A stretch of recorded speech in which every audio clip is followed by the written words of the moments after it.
Good morning. You're in the loop. Every week we talk with the people who make San Antonio a better place to live. Thanks for joining us in the loop. Here's your host, Milton Glick. And welcome to In the Loop. I'm Milton Glick, and that's exactly what we do. We get you caught up with the people, the organizations that are making San Antonio a better place to live. Well, I got to be honest with you. I did not know about this organization up until, I guess, early this week. But the more I find out about it, the more I find out about its story, the more fascinating it is. It's Bear Den Cat Sanctuary. Our guest is CEO and founder. Blake is with us, and we're going to talk a little bit about why, how it all got started, and all that good stuff. Blake, welcome to In the Loop. How are you doing? I'm wonderful. Thank you so much for having me on your show. I'm so honored to be here with you. Well, thank you. All righty. Well, let's see. The Bear Den Cat Sanctuary. Where do we start? Do you want to, let's do this. We'll start with the mission, but I do want to tell your story about how you got started in all this, because it's inspirational, and I think folks will find it fascinating. But yes, what is the mission and the history of Bear Den Cat Sanctuary? Yes, thank you. So Bear Den Sanctuary is a forever home for unadoptable and feral cats, and we're very active in spaying and neutering in the community. It's called TNR, and that's to stop the suffering of homeless cats in San Antonio and Texas and beyond. Yeah, and it's interesting because this is a pretty big problem in San Antonio.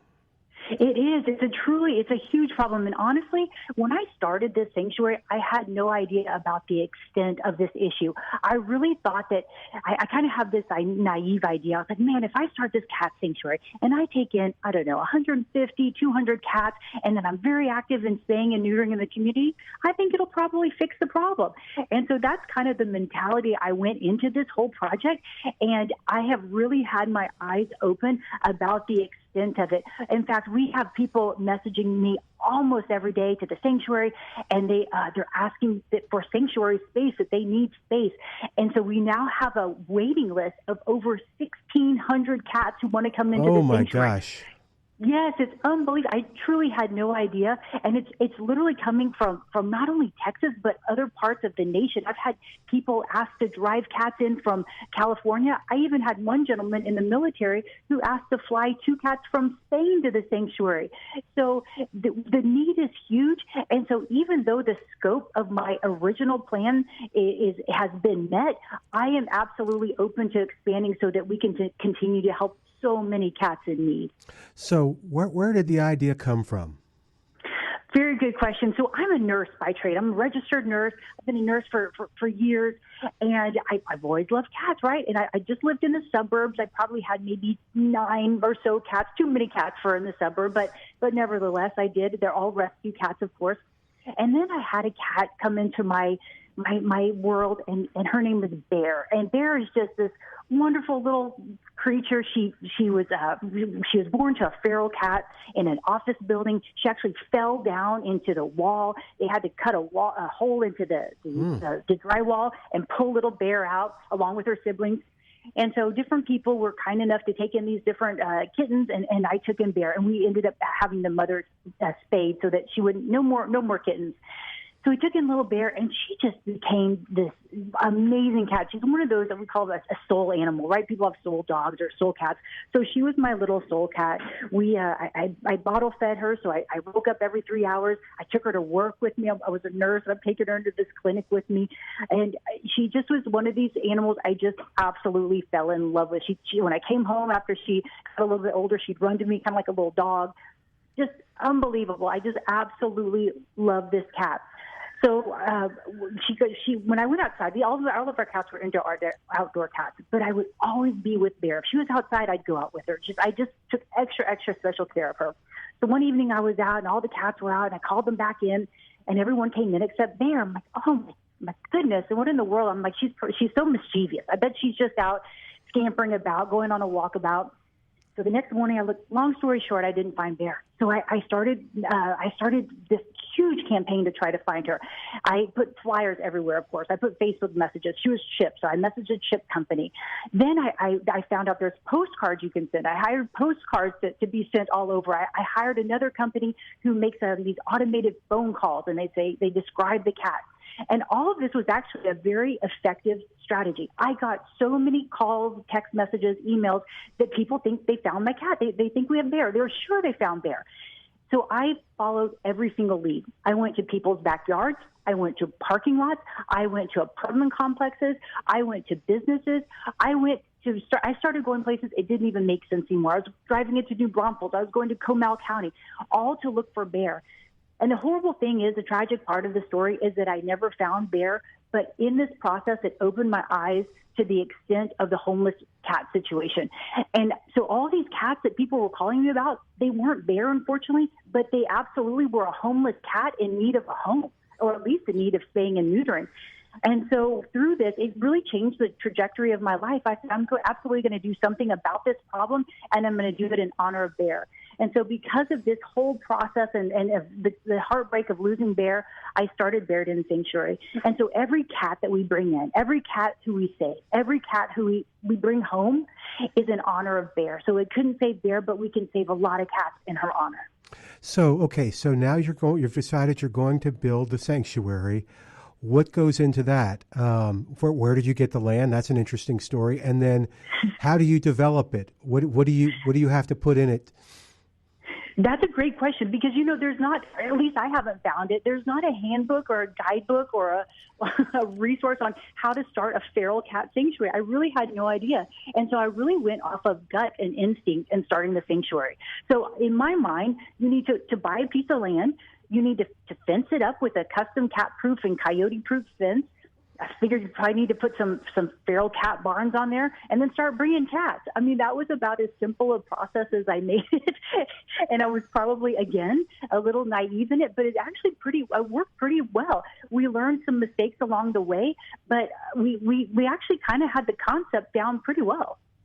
Very cool. Our guest is Blake. She is the CEO and founder of Bear Den Sanctuary. We're going to keep talking, Blake, but if folks want more information, what's the best way to get that? Sure. You're absolutely welcome to check us out on Instagram. We're Bear Den Sanctuary on Instagram. We're on TikTok. I think we're Bear Den Cat Sanctuary on TikTok. And our website is beardensanctuary.org. You're welcome to email me at blake@beardensanctuary.org. And when we do, I've never been on the radio, so this is a true honor. My guess is that people are going to ask me to take in cats, and I just want to reiterate, I want to help absolutely every single cat out there who has a need, but we are currently full. We are looking to expand. We want to expand to 25 to 30 acres of property. So if anybody's out there and they have some land they want to donate, we'll give you a huge tax deduction. And also, if anybody wants to help us fundraise, we'd love it, because, again, our heart is there to help all these animals. We just need more land and people to do it. Let's take your expertise, if we can, Blake, and talk about what's out there and that people might see now. They're for whatever reason, and I saw some of these, I think, on your website too.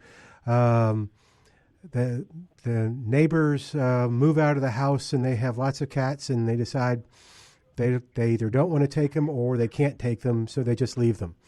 Yes. Or, somebody just put a cat outside and just won't let it back in. Suddenly it's a feral. Where do the ferals come from? And actually one of them goes to your trap, neuter, and release too. Where are these ferals coming from? Oh my goodness, the ferals at the cat sanctuary, they come exactly from situations like you described. They come from parking lots. They come from housing areas. I have realtors who reach out to me that exactly what you said, Milton, that people moved out. They left their cats behind. Apparently they were feeding them, but they didn't fix them, and they didn't take them with them. So that is a huge problem. Fortunately, in San Antonio, we have a wonderful organization called the San Antonio Feral Cat Coalition.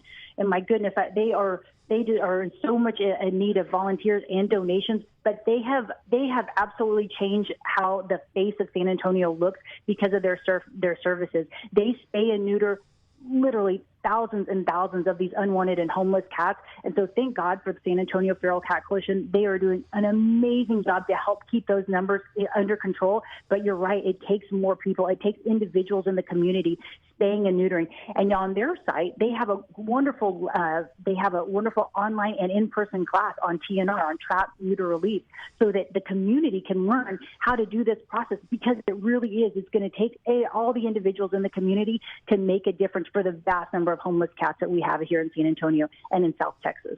Yeah, and so if you see a cat in your neighborhood that's feral, there is a way to know whether they have been fixed or not. Is that correct? You're exactly right, Milton. You've been doing your homework. So a tipped ear is going to be the way that you're going to know, even from a distance, if a cat is spayed or neutered. It's typically going to be the cat's left ear that is trimmed. This is done when they're asleep, when they're having the surgery, so it doesn't hurt. It's not painful. But they will tip the left ear of the cat so that it's a visual recognition for individuals to know if the cat is spayed or neutered or not. Yeah, and you can tell. And I don't know what the law is, but if there is a cat outside that's not an indoor cat, but does not have a clipped ear. Now, it may belong to somebody. It might even have a collar. Can you do anything with that, or is it because it's someone else's cat you really shouldn't? Well, there is a law in the city of San Antonio, and I think it's a very good law. For the city of San Antonio, there is an ordinance, and it says that no outdoor cat can be unfixed. It's illegal to have an unfixed cat outside. And the other thing in San Antonio that we've been really wonderful with is that in almost every single zip code in San Antonio, it's free to spay and neuter a cat. You can go to the ACS website. ACS is Animal Care Services. It's our city shelter. And they list all the places where you can get a cat fixed for free or for very low cost. The San Antonio Feral Cat Coalition also has a list of resources. So and wonderful volunteers who come to the sanctuary, they've been active in TNRing in their own community. Many of our volunteers actively engage in trapping, fixing all the cats just in their community. And I think that's exactly what it's going to take. If we each are responsible for just the cats are right in front of us, right in our own little area, our own neighborhood, it's going to fix this problem. Now, Blake is our guest today. She is founder and CEO of Bear Den Sanctuary for cats, and the website again, beardensanctuary.org. And we're talking to her about what they do and the feral cat situation in San Antonio. I will tell you, because I know someone who's done it, trapping cats is a challenge, and you get better and better at it. But are there people that will help you? If, let's say, there's a feral, you just know it's a feral, no clipped ear, and you want to do the right thing, but by golly, I can't catch the thing. And I can someone help me for a small price or for... Yes, that's a great question, Milton. And I think for that type of situation, your first resource is going to be the San Antonio Feral Cat Coalition. Okay. And I appreciate you mentioning, hey, can I make a little donation to the Feral Cat Coalition as well? That's perfect, because that's what's going to keep them going so that they can continue to send trappers. They have experienced trappers. These trappers have years and years of experience to go and to trap these cats and to get them spayed and neutered and vaccinated and cared for and returned to the area. So, yes, your first line of defense is going to be the San Antonio Feral Cat Coalition. Thank God for the San Antonio Feral Cat Coalition. No, they're absolutely great. They really are very helpful, super people. And yeah, I'll share some stories with you off the air, but they really do a very, very good job and support the population, meaning both the people and the cats. Yes. I know Bear Den Sanctuary is full. You're at capacity now. But if I begin to see a feral in my neighborhood, especially like we've had a couple cold days, are there things that I can do as an individual, as a homeowner, to help the cat? Or absolutely, yeah, let's walk through those. So first of all, of course, we want to get them fixed, right? We want to spay and neuter the cat, and I'm absolutely glad to provide resources as well if someone's having a challenge finding a place to get the cat fixed. So first of all, to get the cat fixed. Secondly, during this cold weather, like you said, we can make a very simple feral cat shelter. And we can do that with something as easy as a Tupperware and some straw. And there's resources on Alley Cat Rescue how to do that. And I'm happy to show people, send them links on how to make a feral cat shelter. But very inexpensive, very easy to use, and these keep cats so warm. Even on our sanctuary, we have a little over 3 acres that's fenced, but cats will still be so stubborn. They won't go inside the barns. They won't go inside the shelters. And so we have these little feral cat shelters outside, keeps them very, very warm and safe. Yeah, does the Feral Cat Coalition still sell the straw? They used to actually sell the houses too, the styrofoam. Yes. If you go into the Sanctuary Feral Cat Coalition site, they have been selling them this season. I don't know if they're sold out, but they made so many and just sold them at a nominal fee, just sold them at what the cost was for the materials, and which was wonderful. It's wonderful for the community to provide. We actually had Eagle Scouts who came out, and they did their Eagle Scout project at Bear Den Sanctuary, and they made us several beautiful houses, and we donated those to individuals in the community, which was wonderful. They were fantastic, and so I really appreciate the Eagle Scouts for coming out to the sanctuary and helping us with that project. Blake, we know about cold. That makes sense to us, but we may not know for some of the ferals out there, there are other threats that are more everyday. You want to talk a little bit about what's out there and what these cats are facing? Sure. Are you talking about ferals on the streets or specifically at the sanctuary? No, on the streets. On the streets, absolutely. So, of course, feral cats on the streets are at risk for being hit by cars. We are trapping over in different parts of San Antonio, and we have a lot of cats who are mauled by dogs. And, I feel terrible for homeless dogs out there, too. They're hungry. They're trying to eat something. So we have cats mauled by dogs, people who are cruel to cats. We have several cats who have been poisoned, who we've taken into the sanctuary. So people are trying to get rid of cats in an inhumane and unkind way by poisoning them. So cats on the streets, they suffer terribly. Controlled cat colonies are great. I'm never going to say that, hey, we need to get rid of all feral cats. We need to have controlled cat colonies, but they need to be in a safe environment. Yeah, there really are a lot of risks out there.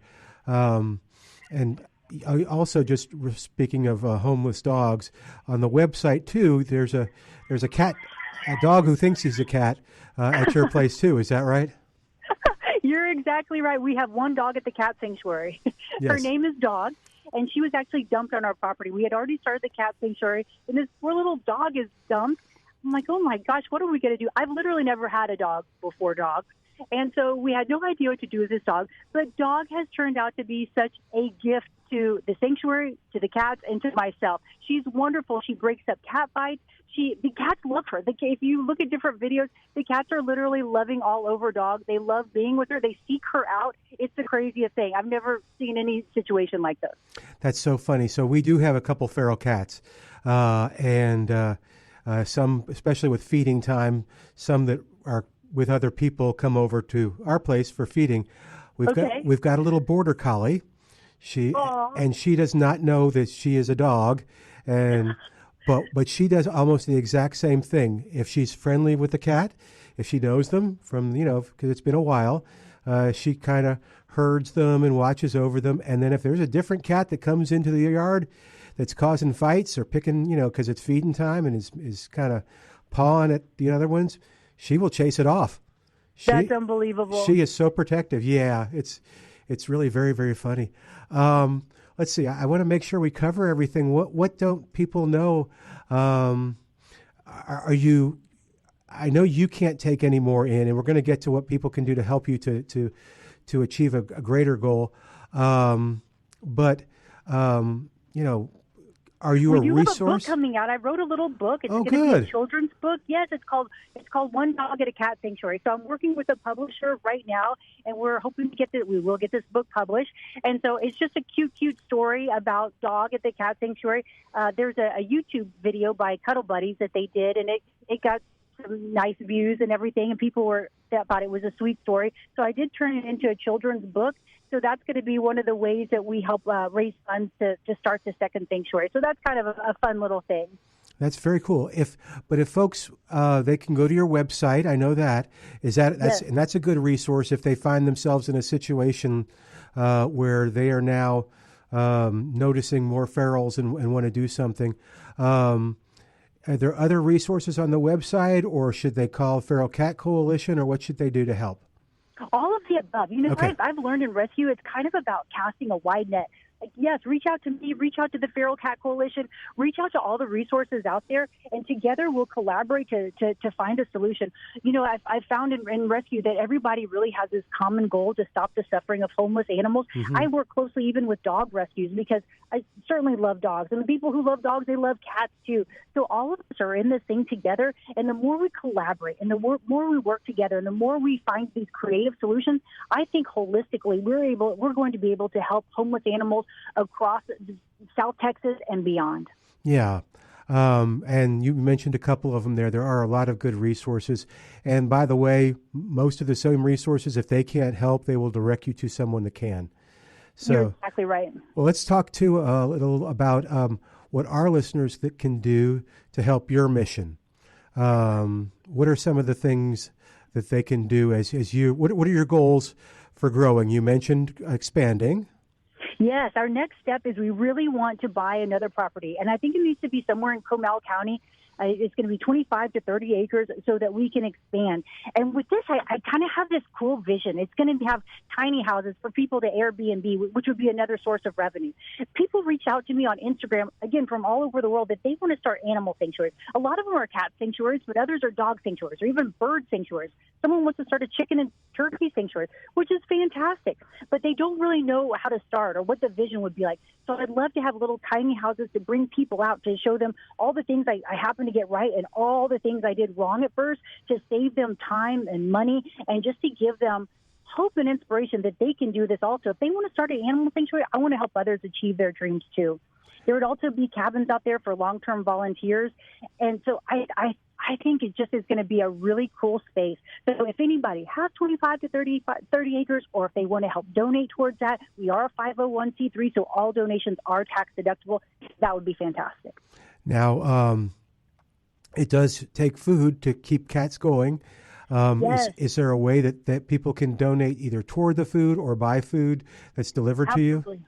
Yes, sir. So we have both an Amazon wish list and a Chewy wish list, and those are both on our website on beardensanctuary.org. So if people would like to buy food and it will be shipped directly to us, that is fantastic. We are so grateful to that. Our monthly pet food bill is $2,000 a month for pet food. It goes up a little bit in the winter because we do buy more wet food just to keep them warm, to make sure they're getting enough hydration with the wet food. So that would be absolutely fantastic. Cat food is always, always needed. We're always very grateful. Where did they go on, say, Amazon or Chewy to find you? Or should they go to the website? If you go to our website at beardensanctuary.org, the links are there for the Amazon wish list and for the Chewy wish list. And so you just click on there, and it'll go over there and show you all the different things that our cats love to eat. Okay. And then did I read something? I may be wrong, but did I read something about fostering too? We are starting to foster, yes. So this is the craziest thing. We've never taken kittens.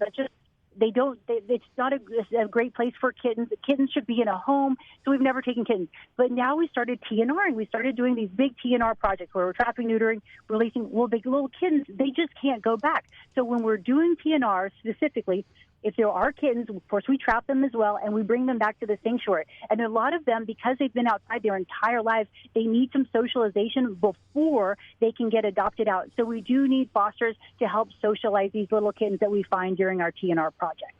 And so what does fostering look like? Fostering looks like taking these cute little kittens back to your home. We provide the litter, the food for them, if you need beds, if you need litter boxes, whatever that might be, and just loving those kittens enough to be able to surrender them when we are able to find organizations to adopt out. We do not adopt out personally. We adopt out through organizations who already have a system in place for adopting out. And how long have you been doing the fostering? It's pretty new, actually. Certainly within 2024 we started fostering, because before we just didn't do kittens, but the need is there. So I'm always open to expanding, even though I have my blinders on in some spots. If there's a bigger need and I need to expand, I'm open to doing it. I just want to help more cats in need. Yeah, and do you have any foster fails yet?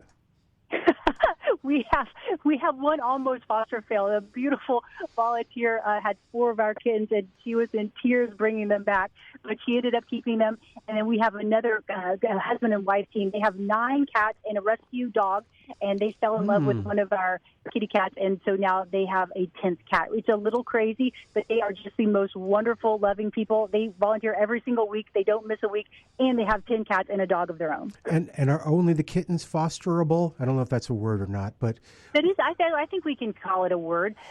Thank you. I guess that's. We're going to be creative, Milton. I think communication is always about just understanding what we're trying to say. So far, it has just been kittens, but I think there are cases where we get younger cats and they just need a little extra love, and they are fosterable as well. Okay. And if someone's interested in fostering, what do they do? I believe there is a site on our website that they can, a spot where they can sign up to be a foster. In fact, I know that's true because that's where our sweet girl who was crying signed up to be a foster. So on BeardenSanctuary.org, there's a place to sign up to be a foster. Okay, so they can do that there. They can learn all about it, and it sounds like y'all take care of it and make it pretty easy.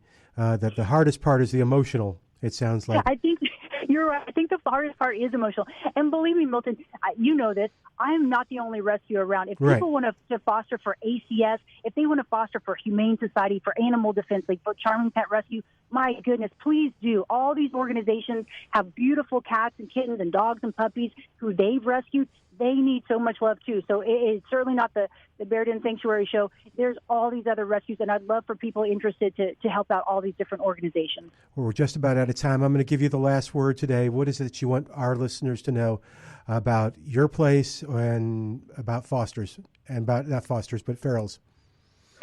Ferals just want love like anyone else. All these cats, they seem so scary, I think sometimes, are unapproachable. They just want love, too. And so that's what Bear Den Sanctuary is all about, to provide a forever home for these unadoptable cats, to show them unconditional love, and to provide them a lifetime home where they are safe and secure. There you go. The website that we keep talking about, Blake keeps referring to, is Bear Den Sanctuary. Blake has been our guest CEO and founder of Bear Den Sanctuary. If you didn't get the number, you call me here at the station. I'm Milton. I'll get it for you and get the website for you. In the meantime, thank you so much, Blake. We're going to say goodbye for today. You join us next week as we keep you in the loop. Thank you, Milton. It was a pleasure to be here. Thanks for joining us in the loop. We look forward to bringing you next week's show with Milton Glick.